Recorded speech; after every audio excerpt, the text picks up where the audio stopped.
Welcome back to Movie Plot Recap. Today, I'm going to explain a movie titled, In the Tall Grass. Spoilers ahead. Watch out and take care. Two siblings Becky and Cal are seen in a car at the start of the movie. They were driving somewhere. Becky's condition becomes upset on the way. So, they have to stay at a place. They're with a field of tall grass at their side. Becky hears a voice of a young boy from that tall grass. On the other side, they were also hearing the sound of someone else. Where that kid's mother was forbidding him for asking help. Becky and Cal were taking it so weird. Now they both move into that tall grass, parking their car in front of the church. So that they may help that kid. Cal moves far in this grass. Becky leaves behind while calling the police. In this way, they both had lost the way moving into the grass.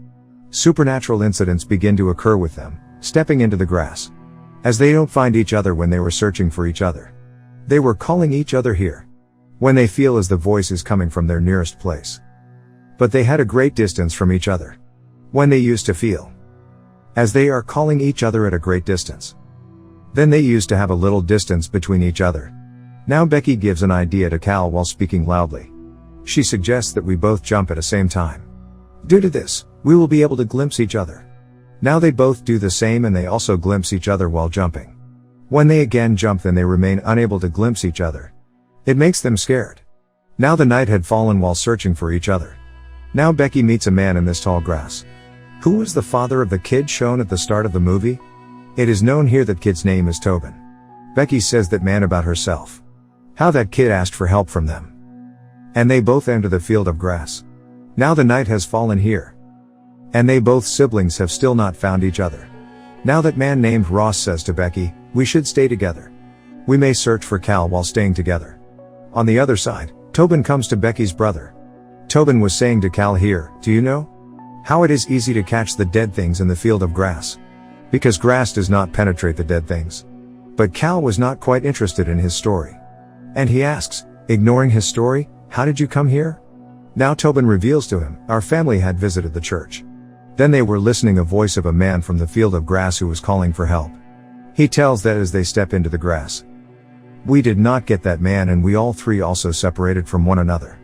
Tobin says to Cal with this, I know that your sister Becky will be died. Hearing it, Cal had felt strange. Because Tobin had not glimpsed Becky yet. Nor Cal had told him about her sister. Cal asks him that. How do you know this? Then Tobin responds to him that. I have been told this by a rock. And this grass has revealed it to the rock. Which knows everything. Whole story of Tobin was appearing useless to Cal. So Tobin leads Cal to that rock. Before this, Cal may touch that rock. He hears the voice of Becky. And he begins to search for her again after being confused. Meanwhile, one more man is witnessed coming to this field of grass. He was the spouse of Becky named Travis. Who had reached here, searching for Cal and Becky? First of all, he encounters Tobin here. Who says to him, I know you are here in search of Becky. He also tells him that Becky is no more. And he also leads him to the dead body of Becky. Travis is grieved, seeing her dead. And he continues to lament there, holding her necklace. Travis also begins to struggle to come out of this tall grass as the morning appears. But Travis was also finding trouble to come out of the field of the grass. Now Travis hears the sound of a kid beyond that tall grass.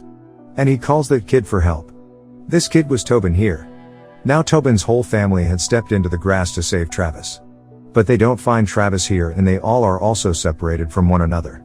Many days are passed here and the first scene of the movie is shown here. It means that Becky and Cal have stopped here. And Tobin is calling them for help. Whereas Tobin's mother is forbidding Tobin to call someone.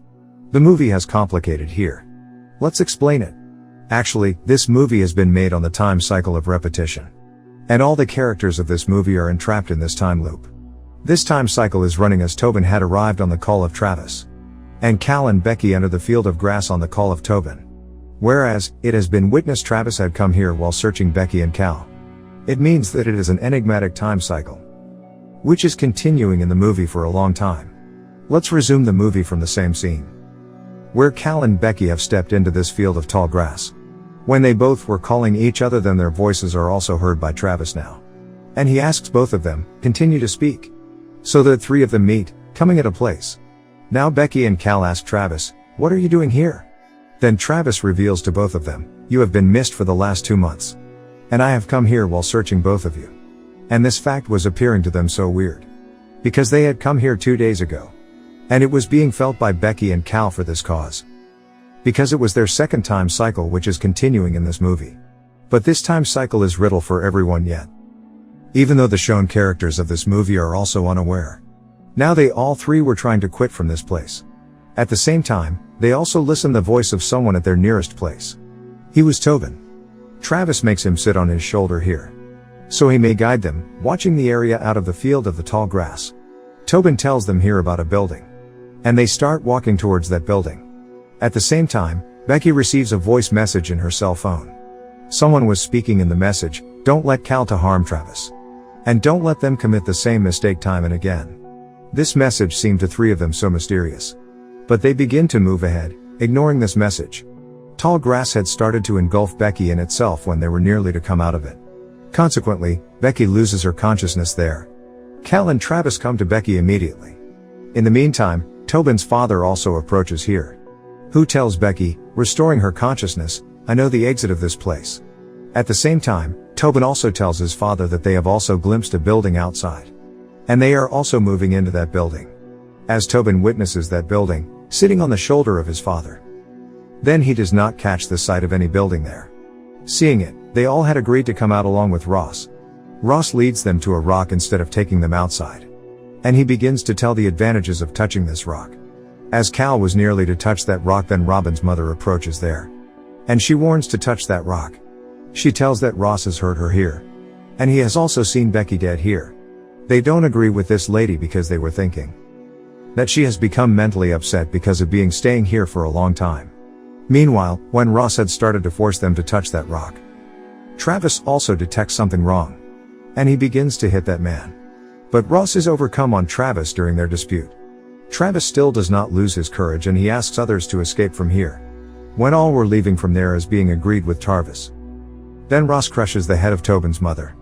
Witnessing it, they all are panicked and run away together. But they all were not getting the exit here. Then they see a dog. They reach a desolate store, coming on its way. It means that they had eventually come out of the field of tall grass. When Travis and Cal were fighting on an issue with each other in the store. Then they listened the voice of Ross outside. Now they quickly moved to the rooftop of the store. Now they were searching a way to come out of this tall grass. And they observe here that the exit is possible only walking through the field of tall grass. Then they also observed that a dog who had led them to this store. Now this dog had reached across the grass, passing through the earth hole. Observing it, Travis has slipped from here. Cal saves him once. Then he leaves his hand again deliberately. As a result, Travis has fallen down. Tobin observes Cal doing this. Before this, Tobin clears to him or says something. The voice of Ross is again heard by Think and Cal goes downstairs, taking both of them. Now Tobin had again stepped into that tall grass after going downstairs. Now Cal and Becky had also moved to the field of the tall grass. It is being observed here that all these actions are being taken because of that unknown message, which had been received by Becky. Cal had bruised Travis according to this message. And Tobin have again stepped into the field of grass while committing the same mistake. Cal and Becky had also come into the field of tall grass. Now Ross catches Cal in the field of the grass. As Cal moves to the opposite side after being released himself from Ross. Ross had also come there to catch him there. And he was saying to Cal here, "No matter in which direction of this grass field you move, I will surely catch you." After this, he strangles him to death. Now it is seen that there are many dead bodies of Cal in the field of the tall grass. It means that Ross have killed him for many times in the shown time loop of movie. Becky witnesses the grass man when she was running as being afraid from there. Whose bodies were covered with the grass. And those grass men carry Becky to the same rock, lifting her. The rock where Ross had led them. Now Becky was going to deliver her baby near this rock. There is a hole. It is also seen that Becky had delivered her baby for many times. Now Becky calls on her number from her cell phone. So that Becky may not come here again in the next time cycle. It means that it had been called by Becky herself, which she retrieved from unknown person. Becky had lost her consciousness after calling it.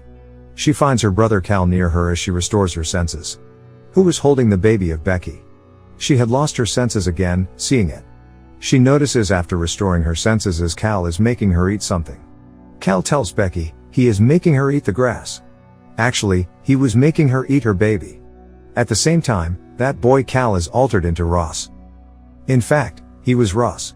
Later, Tobin and Travis are seen. In which, Tobin was telling Travis, "My father will kill them again and again." Tobin and Travis were at the beginning of the time loop, where Tobin was telling him the things according to the time cycle. Now Tobin and Travis come to that rock, where Ross begins to hit Travis violently. And he was also making his son to touch the rock while forcing him. But Becky kills Ross, coming from backside. And Travis touches that rock here unwillingly. He had begun to feel so strange after touching the rock. Ross was died here. And Travis had known all the secret ways of the grass after touching the rock. But a curse had fallen on him as he cannot go out of this grass. So he hands present Becky's necklace over to Tobin, taking it off. And he says to him after telling him the direction of grass field to go outside. Wait for Cal and Becky out of the field of the tall grass field. And reveal this whole story to Becky, giving her this necklace. Don't let her come in the field. In the last scene of the movie, it is seen that time loop was again going to start. It means Cal and Becky were nearly to come into the field of grass. Then Tobin glimpses them from the church.